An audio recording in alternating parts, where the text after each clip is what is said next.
Hello friends, welcome back to Reflections from the Meadow Nook.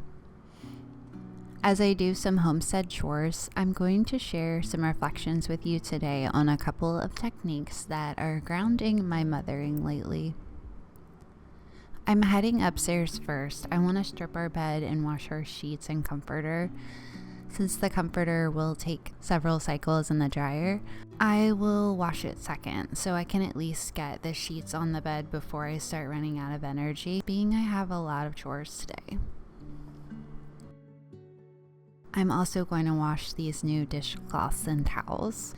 Before I get started on making bread, I need to clean up the kitchen. Getting out of the house by 7:40 every day to get two of my kids to school, one of them is still homeschooling, means not always leaving the kitchen in a good state.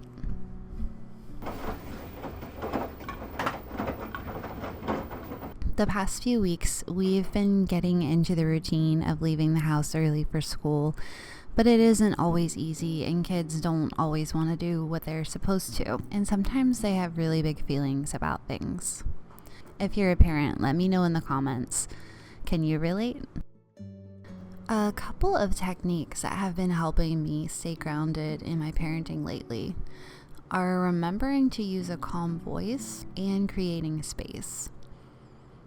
Sometimes when we've repeated an instruction and our kids still haven't done what we've asked, it can be really easy to use a less than kind tone with them, which can sometimes create the results we want in the moment, but it often backfires and always creates a rift in the relationship.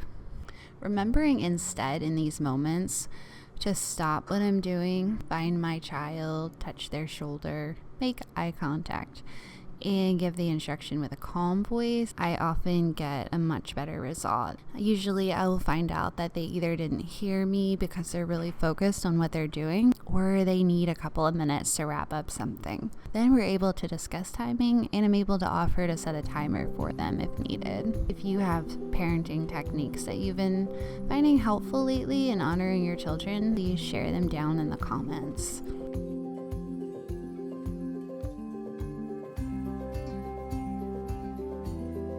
I've been gluten-free for about 8 years, and I've heard many gluten-free people can tolerate einkorn because it is like the ancient wheat we used to have long ago before it was genetically modified to be what it is today. I bought a package of einkorn flour so I can see if I'm able to tolerate it and if my family will like it before jumping in to planting and growing it.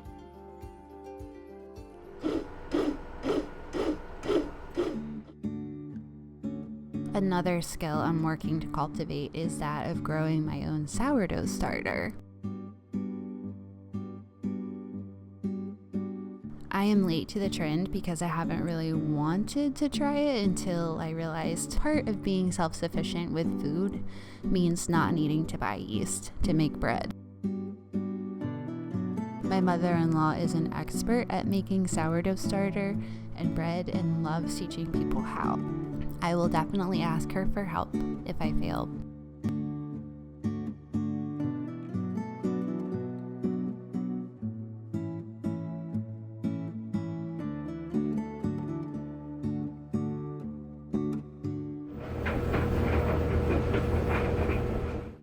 For tomorrow's dinner, I'm making paleo white chicken chili. I'm altering this recipe a little bit by substituting beans for sweet potatoes. This recipe ended up not being a hit for my family, as everyone prefers the traditional white chicken chili with cream cheese and corn.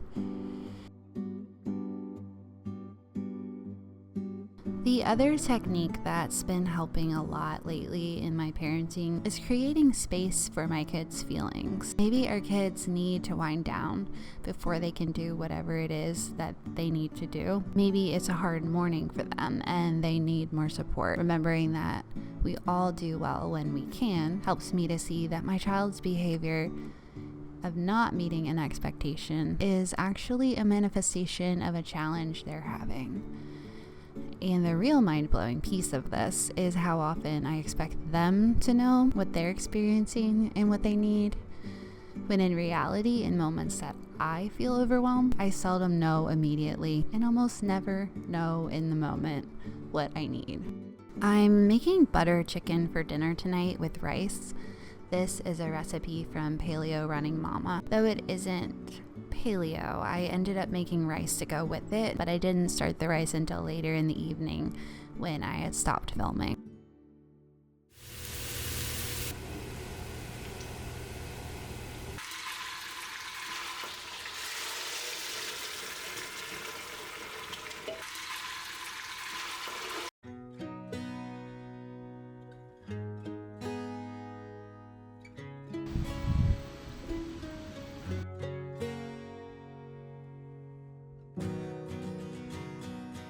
Now I'm preparing some veggies for tonight and getting some prepped for the next 2 to 3 nights.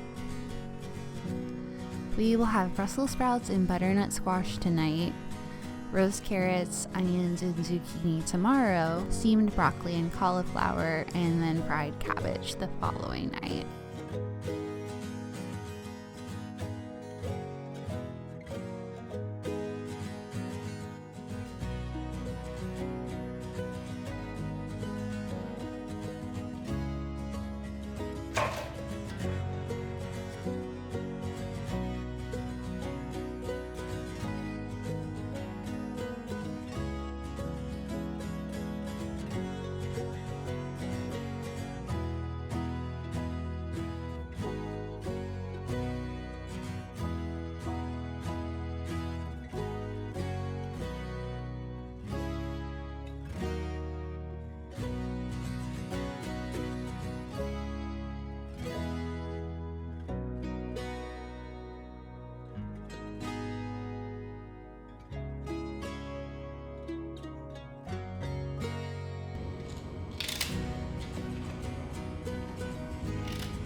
My sheets are dry now. Before I move on to garden and chickens, I'm gonna take a minute to put them on our bed so I don't have to worry about it later. And of course, our comforter won't be dry until later this evening.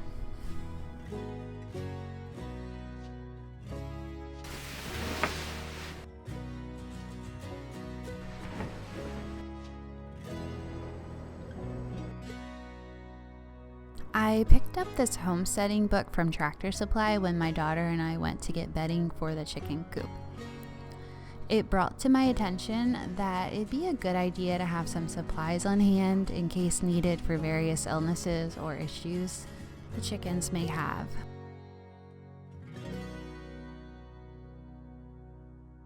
So I'm setting up a chicken care box. This is something that was in my Homestead book. And this is just a few of the items that they recommended having. But I figured I would go ahead and get started and have a place to start collecting things. This I already had on hand because just a couple days after we brought the chicks home, one of them ended up having like a weird eye infection. So this is the box I'm going to be using. It's giant, I know, but I wanted to make sure I had plenty of room. Epsom salt. These are just some nail clippers. Disposable gloves. Another thing they had early on, one of them had pasty butt. And these would have come in handy then. Just a few things to get started, and then I'll just add more on a little at a time.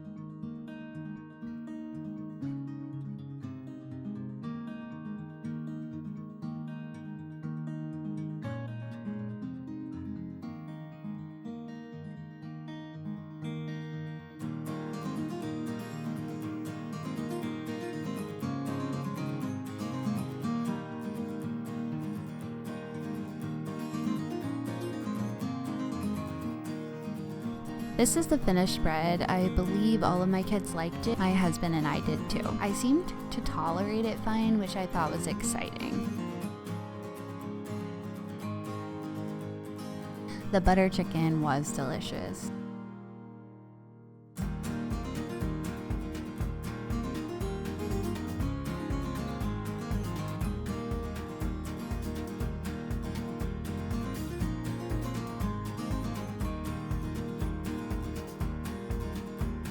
As I mentioned, I have been thinking and planning of what vegetables I want to grow in the spring. While I have had a couple of small gardens in the past at our old house, this will be by far my largest vegetable garden. I'm thinking of tilling about 2,500 square feet, and this is the spot I'm planning to try it in. The past 3 years since we moved here, this has just been native meadow. It gets a lot of sun and it's close to the water hose, so I'm thinking it's a pretty good spot. Finally, it is time to get the chickens moved into their coop.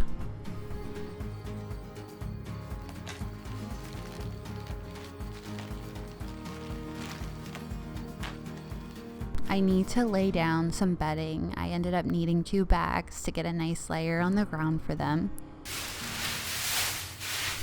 We will be doing the deep litter method since it takes the least time, only requiring changing once or twice per year. And I should be able to use the old litter to fertilize the garden.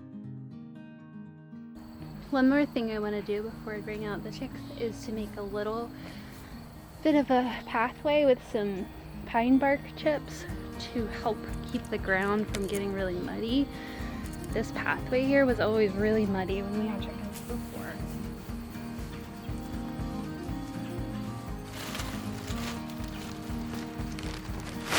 I ended up setting the heat lamp up later in the evening when I came outside to put them up for the night.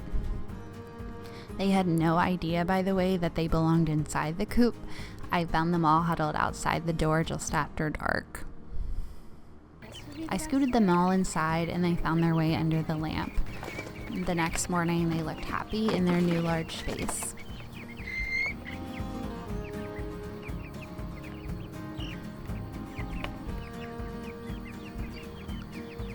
Over the next couple of weeks, I'm planning to set up a homestead binder, though for now there's not a lot of outdoor work to be done in the upcoming months of fall and winter.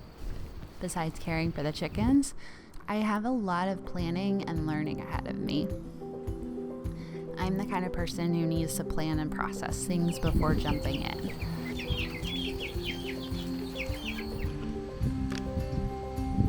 Next week, I'll update you on how the sourdough starter went, and I'll also be planting some apple trees and maybe a couple of other types as well. Thanks for joining me at the Meadow Nook today. Please subscribe if you'd like to continue this journey with me.